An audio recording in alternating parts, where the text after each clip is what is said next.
Ne m'oublie pas maintenant, entendu?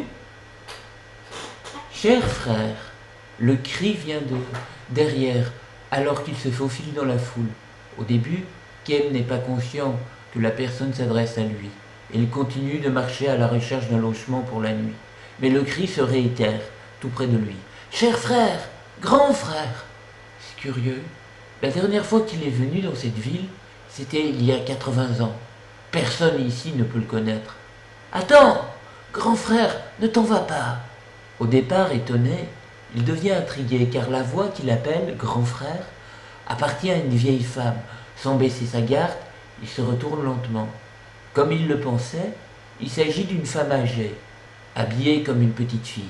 La minuscule vieille femme regarde Ken droit dans les yeux avec un grand sourire. Je pense que vous vous méprenez, dit-il en montrant sa chaîne. Non, pas du tout, répond-elle en secouant la tête et en souriant. Vous êtes grand frère Ken. Quoi? Qu'est-ce qui se passe? Ken, tu m'as oublié? Non, je veux dire, il n'arrive pas à se souvenir d'elle. Même s'il y était parvenu, il sait qu'il ne connaît pas cette personne, qu'il ne connaît personne dans cette ville. Il se demande si ça pourrait être une personne qu'il aurait rencontrée sur la route autrefois. Il est pourtant certain de ne pas la reconnaître. Et le plus étrange reste la raison pour laquelle cette femme, qui pourrait être sa grand-mère, l'appelle grand frère.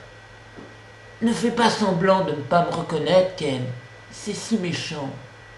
Elle lui crie si fort dessus que les gens dans la foule s'arrêtent pour les observer. Ce n'est pas seulement parce qu'elle crie, bien sûr. Les gens finissent toujours par crier pour se faire entendre dans une rue bondée. Les cris seuls n'attireraient pas l'attention. La voix de la vieille femme n'est pas celle d'un adulte ordinaire. Elle ressemble plus à la voix innocente sans retenue d'une petite fille qui met toute son âme dans ses paroles. Les gens lancent un regard choqué vers la vieille femme avant de vite détourner les yeux. Leur désarroi est compréhensible. La vieille femme a les cheveux blancs éclatants, attachés avec un ruban de couleur. Sa robe à fleurs et avec des manches à pois est identique à celle d'une petite fille. De nombreux passants la regardent avec un mélange de sympathie et de pitié. Peu à peu, Kem commence à saisir la situation. Cette vieille femme a simplement vécu trop longtemps. C'est pourquoi le passé emprisonné dans sa mémoire est devenu plus réel pour elle que la réalité qu'elle a sous les yeux. Un passant entre deux âges tire le bras de Kem. Si j'étais vous, je poursuivrais simplement mon chemin. Ne vous approchez pas d'elle, elle ne vous apportera que des problèmes. C'est vrai, dit la femme à ses côtés en hochant la tête. Vous ne vivez pas ici. Du coup, vous ne savez pas que cette vieille femme est sénile. Vous n'avez qu'à l'ignorer. Elle oubliera tout dans 5 minutes. Ils ont peut-être raison. Mais le fait que cette vieille femme connaît le nom de Ken, dans la case de son esprit correspondant à l'enfance, elle considère Ken comme son grand frère. Il tente de sonder sa mémoire lointaine. Il n'a séjourné que quelques jours, et c'était il y a très longtemps. Il n'a rencontré que très peu de gens, et aucun ne peut être encore vivant. Quand Ken se poste devant la vieille femme, le couple de funeurs est indigné. Voilà ce qu'on obtient quand on essaye d'aider quelqu'un, grommelle le mari. Sa femme ajoute, laisse-les se débrouiller, tout seul, et partons. Et c'est exactement ce qu'ils font. Haussant la voix, qui devient alors stridente, la vieille femme les interpelle alors qu'ils repoussent. Rouspète. Ne m'oubliez pas maintenant. Entendu? À cet instant, la mémoire de Ken fait le lien. La vieille femme découvre avec joie dans son regard qu'il l'a enfin reconnu. Tu te souviens de moi maintenant? Crie-t-elle. Je suis Souchou. C'est moi, Souchou. Il se souvient effectivement de cette petite fille qu'il avait rencontrée dans cette ville 80 ans plus tôt. À l'époque, elle avait entre 5 et 6 ans. C'était une enfant précoce, loin d'être timide avec les étrangers car son père était aubergiste. Elle avait certainement entendu cette expression quelque part et du coup, à chaque fois qu'un invité partait, après avoir séjourné à l'auberge, au lieu de dire simplement « au revoir » ou « merci », elle souriait et lançait un joyeux « ne m'oubliez pas maintenant, entendu ?» Seulement maintenant, quand il peut soudain voir la fillette qui se cache sous les rides, Kem doit détourner le regard. Qu'est-ce qui se passe, grand frère? Il est incapable d'affronter directement le regard vide de Chouchou. 80 ans se sont écoulés. Qu'est-ce qu'un homme qui ne vieillit pas peut avoir à raconter à une fillette issue d'un lointain passé et qui a trop vieilli? Laissez-moi passer, s'il vous plaît. Désolé, laissez-moi passer, s'il vous plaît. Se frayant un passage dans la foule, un jeune homme se précipite vers Chouchou et Ken. Arrière-grand-mère, combien de fois dois-je te répéter de ne pas sortir sans m'avertir? Après avoir réprimandé la vieille femme, il se retourne vers Ken, se courbant en signe d'excuse. Je suis profondément désolé si elle vous a ennuyé. Elle est âgée et de plus en plus sénile. Veuillez la pardonner. Chouchou a fait une moue désapprobatrice et demande « De quoi parles-tu? Je ne fais que jouer avec grand frère Ken. Qu'est-ce qu'il y a de mal à ça ?» Elle regarde le jeune homme et ajoute « Qui êtes-vous » Le jeune homme lance un regard triste à Ken et se met à s'excuser de nouveau. Avec un sourire affligé, Ken l'arrête. Ken sait que parfois, une vie peut être plus triste et déchirante quand elle est prolongée que quand elle est écourtée. Cependant, une vie a beau être terriblement triste et déchirante, personne n'a le droit de la mépriser. Elle ne comprend simplement pas qu'elle est vieille. Mais si je lui présentais un miroir, elle demanderait « Qui est cette vieille femme ?» Le jeune homme qui s'appelle Cash explique plus précisément la situation à Ken. Elle peut oublier qu'elle a pris son petit déjeuner alors que ses souvenirs d'enfance sont intacts. Ken acquiesce silencieusement. Cash et Ken s'assoient sur un banc de la place et regardent Chouchou cueillir des fleurs. Elle semble composer une couronne de fleurs pour son grand frère. De retour après une si longue absence, « Mais, monsieur, vous avez du temps devant vous. Vous n'étiez pas pressé d'aller quelque part? Non, ça va, ne vous inquiétez pas. Merci beaucoup. » Il sourit pour la première fois et dit « Ça fait des lustres que je ne l'ai pas vue aussi heureuse. » Le jeune homme semble convaincu que son arrière-grand-mère a retrouvé en Ken une personne qui ressemble à quelqu'un qu'il connaissait enfant. Ken ne le contredit pas. Il sait que Cash est incapable d'imaginer l'existence d'une personne qui ne vieillit jamais. Il n'a pas besoin de l'envisager, de toute façon. Sa santé s'est beaucoup détériorée dernièrement. Et à chaque fois qu'elle a poussé une poussée de fièvre, on se demande si c'est bientôt la fin. Et on se prépare au pire. Mais elle s'en remet. Parfois, on plaisante en disant que son esprit est une telle passoire qu'elle en a même oublié de mourir. Ken observe le jeune homme de profil. Cash a un sourire adorable sur le visage quand il parle de son arrière-grand-mère. Ça ne fait aucun doute qu'elle s'en occupait et jouait avec lui quand il était enfant. Adulte, aujourd'hui, Cash prend soin de son arrière-grand-mère comme un père avec sa propre fille.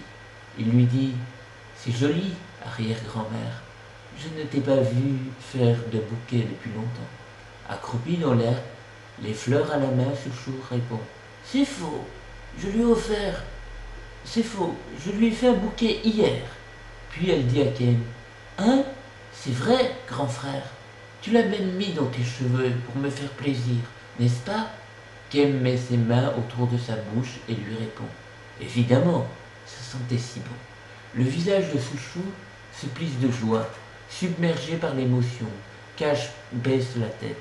Ken demande à Cash « C'est vous qui prenez soin d'elle ?»« Oui, oui, avec ma femme Cynthia. »« Que font vos parents ?»« Oh, même vos parents sont... Oh, même vos grands-parents. Sont-ils toujours vivants ?»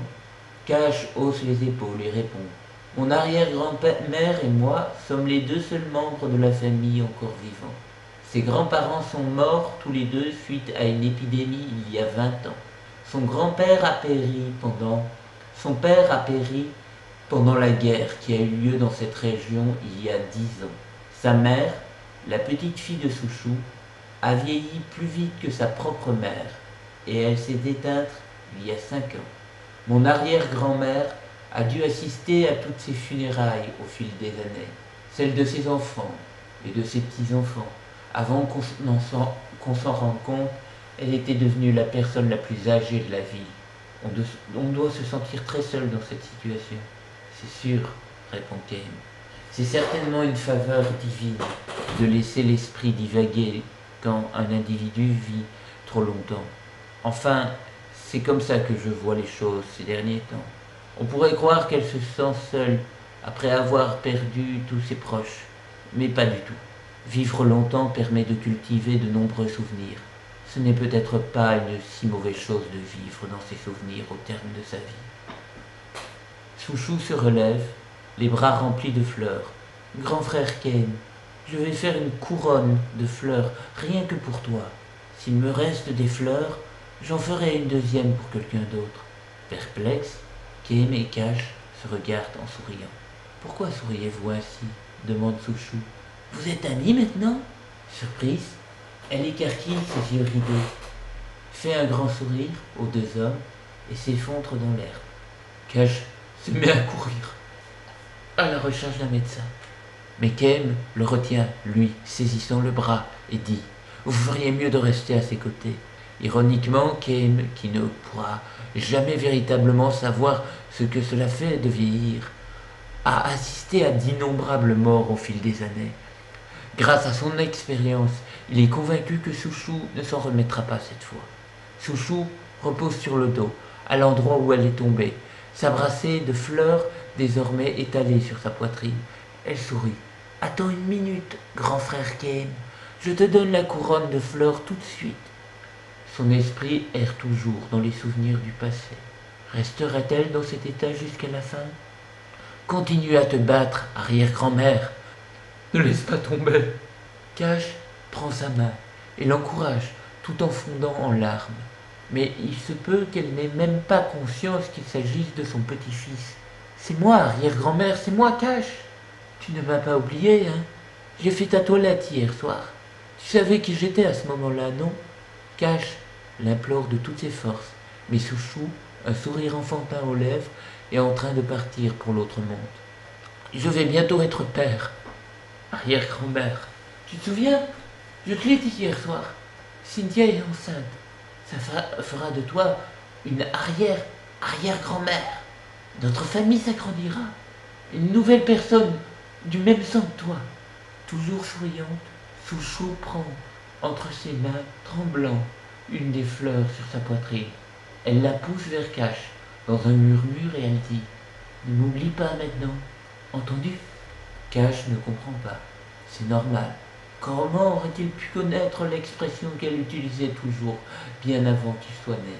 Kane pose son bras sur l'épaule de Cash et dit « Répondez-lui. » Je comprends, arrière-grand-mère.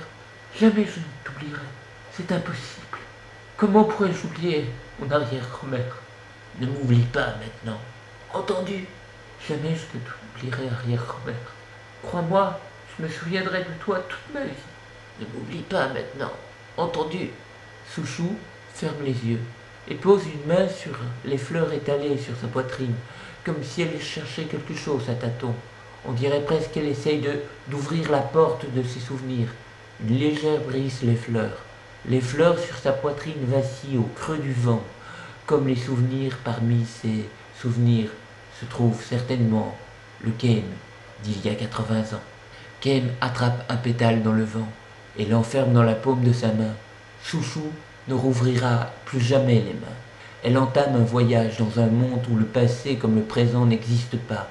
Les seuls qu'elle abandonne sont Kane, qui continuera à vivre pour toujours, et Cash, qui est sur le point d'accueillir un nouvel être dans ce monde.